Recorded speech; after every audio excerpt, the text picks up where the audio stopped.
श्री शिवाय नमस्तुभ्यम। हर हर महादेव, जय महाकाल। कैसे हैं आप सभी लोग? देखिए, आप सभी को पता है कि आज है 16 अक्टूबर 2025 का दिन। और आज का दिन इतना खास क्यों है? क्योंकि आज के दिन पड़ रही है कार्तिक मास में पड़ने वाली दशमी तिथि। पूज्य गुरुजी ने शिव महापुराण की कथा के दौरान बताया, कार्तिक खंड का वर्णन करते हुए, कि इस कार्तिक मास की दशमी तिथि की रात्रि को जिस घर में ये तुलसी की डंडी के दीपक वाला उपाय कर लिया जाता है, महाराज आप नारायण से जो कामना मांगोगे, महादेव उस कामना को पूरा करते हैं। चाहे कितनी भी बड़ी आपकी कामना क्यों ना हो, पूरी जरूर होती है। और गुरुदेव जी की ही कथा से सुन करके और समझ करके पूरे उपाय को बहुत आसान भाषा में आप सभी लोगों को बताऊंगा। परंतु उससे पहले आप सबसे बस एक छोटी सी प्रार्थना करना चाहूंगा कि जो भी लोग पहली बार आए हैं ना, चैनल को सब्सक्राइब जरूर कीजिएगा और वीडियो को लाइक करके देव आदिदेव महादेव का कोई सा भी प्यारा नाम कमेंट बॉक्स में लिखना बिल्कुल भी मत भूलिएगा।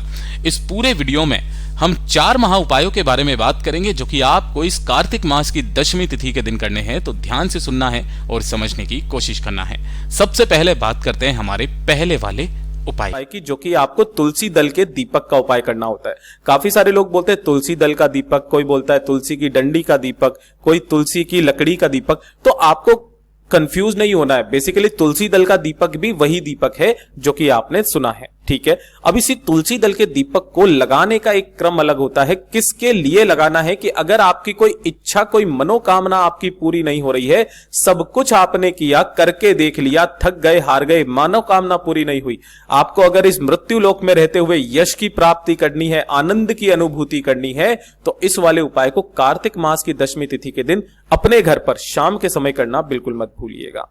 इसके लिए आपको चाहिए क्या? इस तरीके से, जो आपके घर में जो भी तुलसी जी का पौधा लगा रहे है ना, गमले में या कहीं पर भी, तो आपको तुलसी की डंडी नहीं तोड़नी है। तुलसी जी की जो भी सूखी डंडियां नीचे गिर जाती है, आपको उस तरीके से सूखी लकड़ी लेनी है। किसकी? तुलसी जी की, ठीक है। जो भी लकड़ी मिले उसकी छोटी छोटी सी इस तरीके से आपको टुकड़े कर लेने हैं।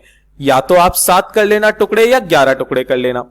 अब जो भी टुकड़े करोगे उन सभी के ऊपर आपको इस तरीके से रुई लपेट देना है ना। रुई लपेट करके एक इस तरीके से आपको बत्ती का निर्माण कर लेना है। मैं आपको ऐसे करके बताऊं तो ऐसे करके, जैसे ही आप इतनी सारी डंडियों को यहां पे लोगे और उसके बाद में जब इनके ऊपर रुई को लपेट दोगे, तो एकदम सीधी सी आपको एक बत्ती नजर आने लगेगी, ठीक है ना। इस तरीके से आपको एक लंबी सी बाती बनानी है, तुलसी दल, तुलसी की लकड़ी का दीपक, ठीक है। अब आपको क्या करना है कि जो भी आपने ये दीपक बत्ती बनाई है ना, इसे आपको एक दीपक के अंदर लगा देना है, ठीक है। लेकिन ध्यान रखना, इसे पहले घी के अंदर डुबो देना, और जो घी होना चाहिए वो भी गाय का होना चाहिए। तो गाय के घी में डुबो करके, और साथ ही साथ इस दीपक में भी आपको गाय का घी ही भर देना है। अब जब आप शाम के समय पर अपने घर पर, है ना, गाय का घी भरने के पश्चात कुछ इस तरीके से वो दीपक बनने लगेगा। इस तरीके से आपको दीपक को प्रज्वलित करना है। कब करना है? जब भी आप शाम के समय ठाकुर जी की आरती करते हो, आपके घर में ठाकुर जी की जब भी आप आरती करते हो, या फिर सत्यनारायण भगवान जी की आरती करते हो, घर में पूजा तो होती है शाम के समय पर, तो उस समय पर आपको इस कार्तिक मास की दशमी तिथि के दिन ठाकुर जी की आरती इस तुलसी दल के दीपक को जला करके करनी होती है। ध्यान रखना कि जब भी आप आरती को करें, उससे पहले घंटी जरूर बजाइएगा।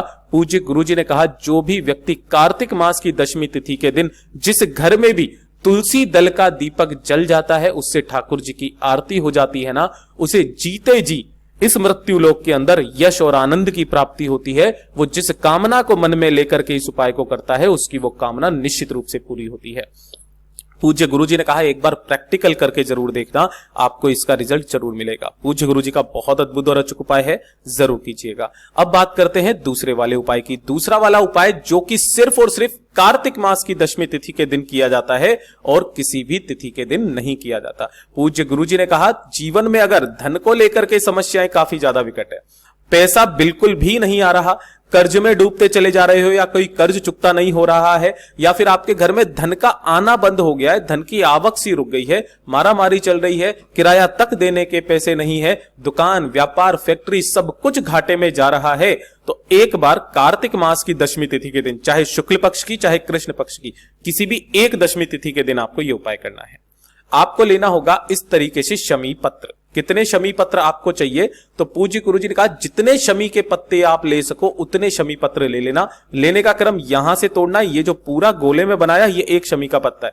काफी सारे लोग केवल ये इतनी सी पत्ती को शमी का पत्ता समझते, नहीं, ये जो बड़े गोले में बनाया ये एक शमी का पत्ता है। जितने शमी के पत्ते ले सको उतने शमी के पत्ते लेना। 1 लोटा शुद्ध जल अपने घर का लेना तांबे के कलश में, और साथ ही साथ लेना होगा आपको किसी भी एक कटोरी के अंदर शहद। ठीक है, इन तीनों चीजों को लेकर के आपको शिवलिंग के पास में जाना है, चाहे सुबह चाहे शाम। पूज्य गुरुजी ने तो यहां तक कहा कि इस कार्तिक मास की दशमी तिथि के दिन रात्रि में भी आप महादेव की शिवलिंग के पास चले जाना। यहां शिवलिंग के पीछे की तरफ खड़े होना, जिससे आपका मुख उत्तर दिशा की तरफ में हो जाए। दोनों हाथों में पहले उस कलश को पकड़ना और श्री शिवाय नमस्तुभ्यम मंत्र का स्मरण करते हुए भोलेनाथ की शिवलिंग पर पहले 1 लोटा शुद्ध जल समर्पित कर देना। समर्पित कर देने के पश्चात आपको इस शिवलिंग को अच्छे से साफ कर लेना है, पोंछ देना है। पोंछ देने के बाद में जितने भी आपने शमी के पत्ते लिए हैं उन सभी शमी के पत्तों को आपको इसी शहद के अंदर डुबो देना है। सभी के सभी शमी के पत्तों को आपको इसी शहद के अंदर, कटोरी के अंदर ही डाल देना है। डाल देने के पश्चात आपको एक एक करके इन सभी शमी के पत्तों को उठा करके महादेव की शिवलिंग पर आपको समर्पित नहीं करना। महादेव की शिवलिंग पर अपना नाम और गोत्र बोल करके धन की जो भी समस्या है उनका खत्म करने की कामना करके महादेव की शिवलिंग का श्रृंगार करना है।